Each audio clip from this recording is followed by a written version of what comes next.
So just to remind that for each case we have kept 10 minutes, including discussion.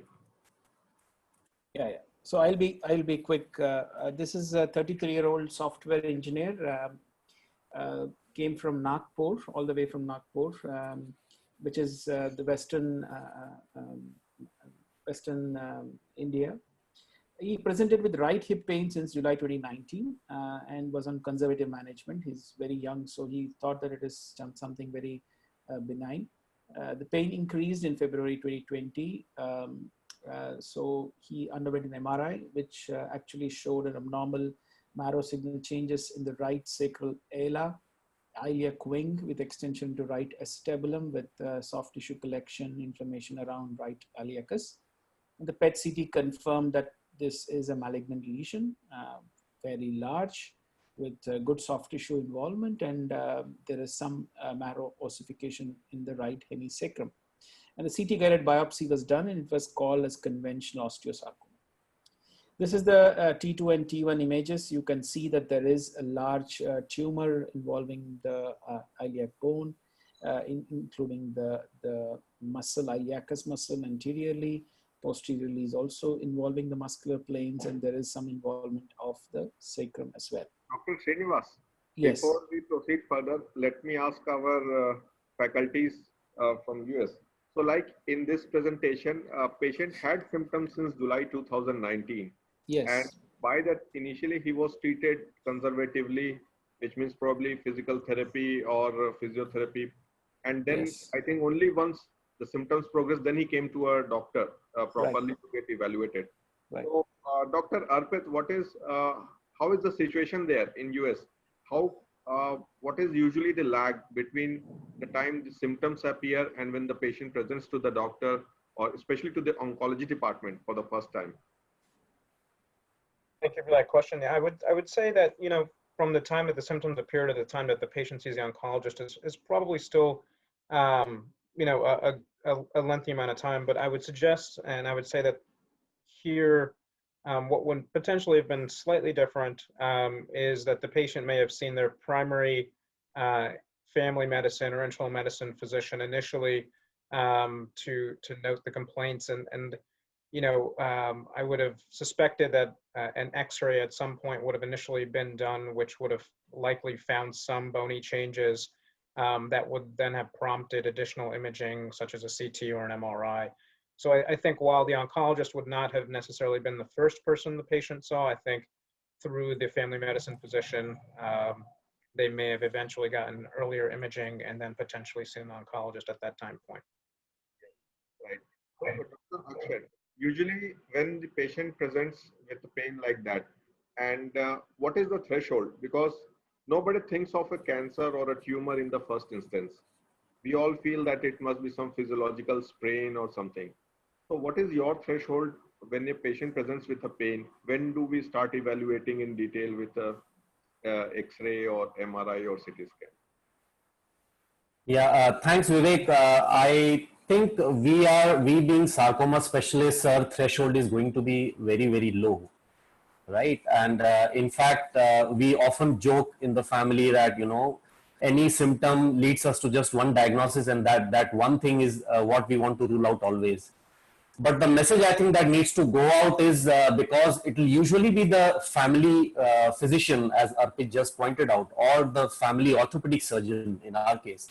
And mind you, this was a well-off, educated young man who had maybe right gluteal or right hip pain. He could also be having some neuropathy or some radicular pain, which will be quite similar to the symptoms of prolapsed intervertebral discs. And that is where we all as trainee orthopedic surgeons need to be educated that sarcoma always needs to be there at the back of our minds. Time to diagnosis is very, very crucial, not just for treatment, but also for the long-term prognosis. And I think the message to our trainee orthopedic surgeons is going to be very important there. To keep sarcoma as a first diagnosis is always very difficult, as just Dr. Mail pointed out. the average orthopedic surgeon will see maybe 1 or 2 sarcomas in a year, and this we are talking of a busy orthopedic surgeon. And as we keep saying in our meetings, as Artik pointed out, an X-ray or an MRI, a quick MRI would have, or even an X-ray would have picked up this lesion. And I think, yes, sarcoma needs to be there at the back of our minds, even if we are not sarcoma surgeons. Not subsiding. There is no point waiting for months, but we should intervene early and ask for relevant investigation. And I think X-ray is something which is easily available, and here we can just get it done over the counter at any center, right? So, Dr. Srinivas, please continue. So exactly that is what one of the first questions was to the patient. Since you mentioned this, then I asked, why were you with pain for so long? And he clearly mentioned that his wife just delivered, and initially it was typically blamed into saying it was an excitement, that is why you're having pain, and then you are lifting some things and that is why you have pain. So people kind of account to something or the other. And unfortunately, X-ray would have really picked up and would have raised a suspicion, raised a red flag to go for an MR. And unfortunately, anyway, this February it happened, and immediately then it was thought as a malignant growth. So immediately a PET scan was done. Fortunately, it was not metastatic. It was localized to the pelvis, right hemipelvis. And then underwent a biopsy. As I mentioned, the biopsy showed an osteosarcoma. We started on chemotherapy, received 2 cycles of chemotherapy till July 2020. Well, he went to many surgeons across Mumbai, took opinions even abroad and everywhere, and then was decided that the surgery would be too morbid. So maybe I would like to ask the surgeons on the panel, what is their take on this particular tumor?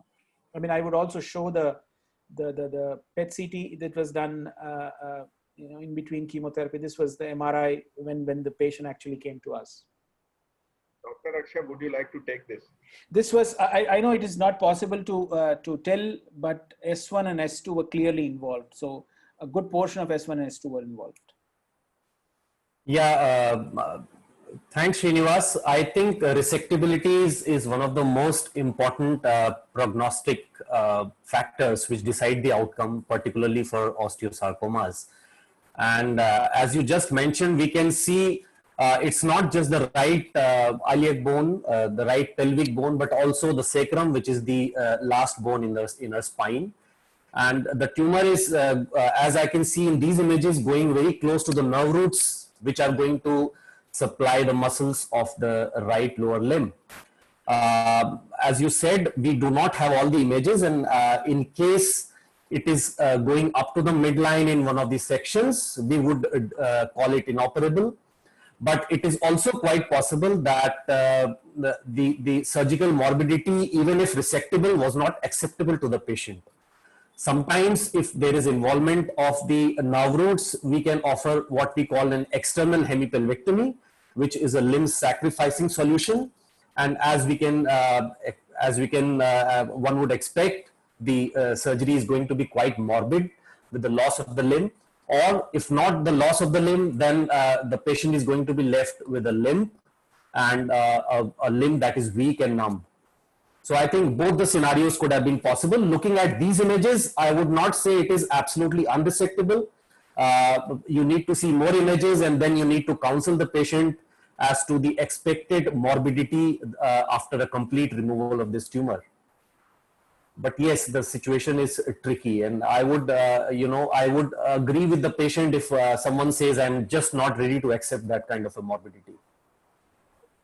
So, I just want to ask Dr. Matt about a step before we plan for all these treatment part. Dr. Matt, if a patient comes to the OPD like this, suspected sarcoma, or when it is referred, so who deals with it first? Whether it is the radiation oncology team or is it the surgical team? So where does it go? That's a great question.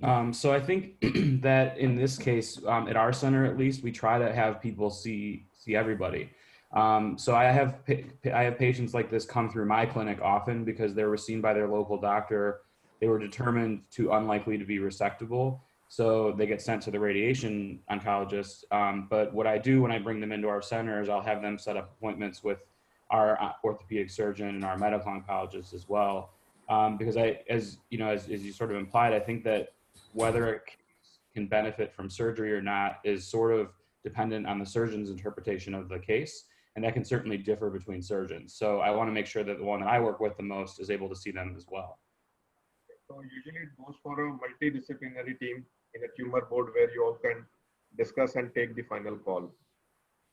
Right. Okay, fine.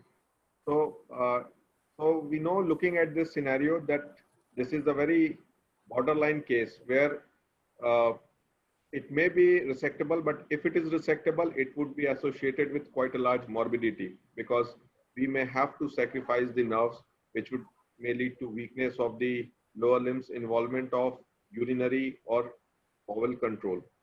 So, Dr. Srinivas, what was planned and what was done exactly? So before I proceed, I would like to re-emphasize what Dr. Akshay mentioned, that the patients need to be seen by, of course, an MDT setting, but need to be seen by at least 1 or 2 sarcoma surgeons, dedicated sarcoma surgeons, to make sure that, I mean, it is very easy to jump in and say that it's unresectable, but we know what surgery can do in this disease and how much of a impact it can have on outcomes. So it is very important to each patient to be seen by a sarcoma surgeon before it is whatever labeled as a resectable or unresectable, or resectable but would lead to a great amount of morbidity. And that is I think that should be one of the key takeaways for everyone who is attending here.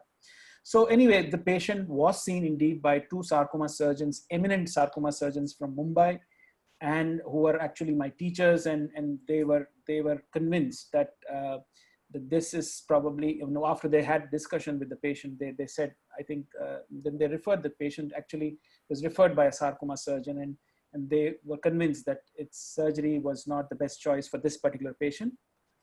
And of course, we took it up for planning. We did the CT, we did the MR. This was MRI during the radiation planning. And we obviously treated the almost a significant portion of the sacrum, as well as the compartment. And then, I mean, you can see the dose distributions. Obviously, the challenge here was to make sure that that the bladder, urinary bladder, was treated to the least possible doses. The small bowel, which could actually come in and go every day, because bowel is mobile, as all of you might know. So we wanted to ensure that the bowel receives doses less than what it can receive. And of course, the urinary bladder, the penile bulb, the rectum, and rest of the pelvic structures, and make sure that the contralateral bone marrow is also not irradiated, because the patient is going to receive some chemotherapy post-radiation as well.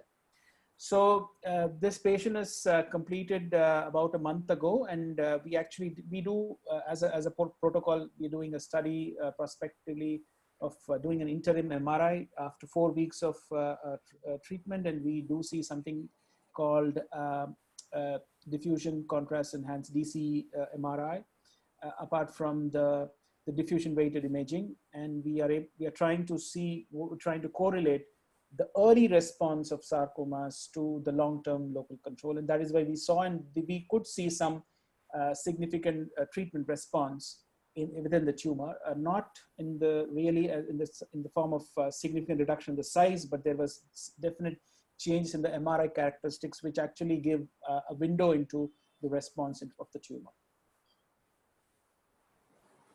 Can I ask something? Yes, yes, Professor.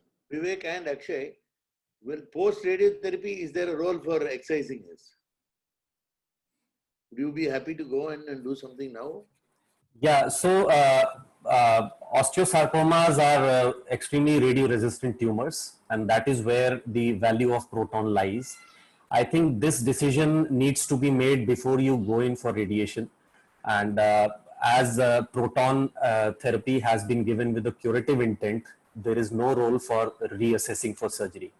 And in any case, you do not expect the surgical, involved area or the area that is going to be excised pre and post radiation. If this was Ewing sarcoma, radiation would have made a difference. But again, because Ewing sarcoma is very radiosensitive, again, it would have been a definitive radiotherapy. So I guess at least for osteosarcoma, there is no role for reassessing for surgery after radiation. I agree with Excuse me, Sini. We are talking about highly radiosensitive tumor like Ewing's and radiotherapy. Now, at that time, there was no proton therapy. So there's no saying there's no role for proton therapy in osteosarcoma. There could be a role which Srinivas, Matt, and others have to find out now. Yes, so that, yeah, of course. So that role, that role comes with a curative intent, not with a preoperative dose intent. Vivek, I don't agree with it. Vivek, what do you think? So, pardon me, sir, but I agree with Dr. Akshay because we know that osteosarcoma, it is a sort of, we don't say like a radio resistant, because everything is in terms of relativity. So we say in general, if we give the conventional radiotherapy, then we tend to see more of the recurrences sooner. But now with the advent of proton therapy, and this case where we are not expecting something where the margins are going to shrink, where we can go for a second surgery after radiotherapy. So here we are giving full dose of radiation with the intent to cure the disease. So I think in this case where the decision was taken, and the advantage of using proton therapy lies here, where the conventional mode of radiotherapy has shown the histology to be a radio resistant type. So here lies the main benefit of using proton therapy in achieving cure. I think any of our, sir, what do you say now, sir? What do the others say? Yes, sir. I was just going to add one point to that, and I think it's a point that's been coming up throughout the entire webinar, but for the attendees, that multidisciplinary cross communication, constant communication between the surgeon and the radiation oncologist is a must for management of sarcomas, because for the radiation oncologist, it's imperative that we know beforehand if this is going to be a preoperative situation or if this is going to be an unresectable definitive situation, because that determines exactly how much radiation we want to give to these tumors. So, for instance, in this case specifically, Dr. Srinivas, planned on giving 70 plus gray, which is the units of radiation treatments, because the intent was to make sure we give that patient the best chance of control, and that's where you need 70 plus gray. And the ability to do that, I think, is better with protons because of the fact that, as you can see here, there's a lot less dose getting to all of these other normal tissues, the bowel, the bladder, the rectum. And because the risk of toxicity is less, the ability is there to give even more dose, which is completely changing what I think the historical thought was about being able to control this. We do feel 70 plus gray gives this patient a good chance of control in a scenario where it's not resectable.